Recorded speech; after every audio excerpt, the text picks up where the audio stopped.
భాషా శాస్త్రంలో ఒక పదం దాని అర్థాన్ని చెప్పేటప్పుడు మననం త్రాయతి ఇది మంత్ర అంటే పదే పదే మననం చేస్తుంటే అంటే రక్షించేదని అది మనం రక్షిస్తుంది కాబట్టి త్రాణం త్రాయతి ఇది తంత్ర అన్నారు. బేసిక్ వర్డ్ అది ఎవరెవరు ఏ పద్ధతులు వాడుతున్నారు అనేది తర్వాత డీటెయిల్ స్క్రిప్ట్స్. కానీ తంత్రం అనేది ఇట్ షుడ్ ప్రొటెక్ట్ యూ. పొద్దున లేచి నీ పని నువ్వు చేసుకోవడానికి నీ యంత్రం అనే ఒక ఈ బాడీ ఏ ప్రొటెక్ట్. ఇప్పుడు మనం ఈ డ్రెస్ వేసుకుంటున్నాం just for the protection, right?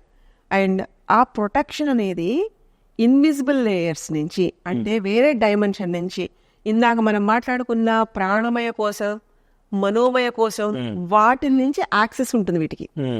అది ఎప్పుడైతే మన ప్రాబ్లం ఏది ఉంటుందో మన బాడీ చెప్తుందండి.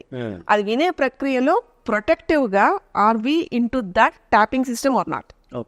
అలాంటి తంత్ర భాగం కనుక అబ్జర్వ్ చేస్తే ఈజీగా నీ ప్రాబ్లం తెలియనంత వరకు ప్రాబ్లం, తెలిసిన తర్వాత you do it. That's how it is. So ఇలాంటిది మంత్రాలతోటి ఉండేది. ఎలాంటి మంత్రం చదివితే అంటే కార్తికేయుడి చేస్తే కవచంలా పనిచేస్తుంది.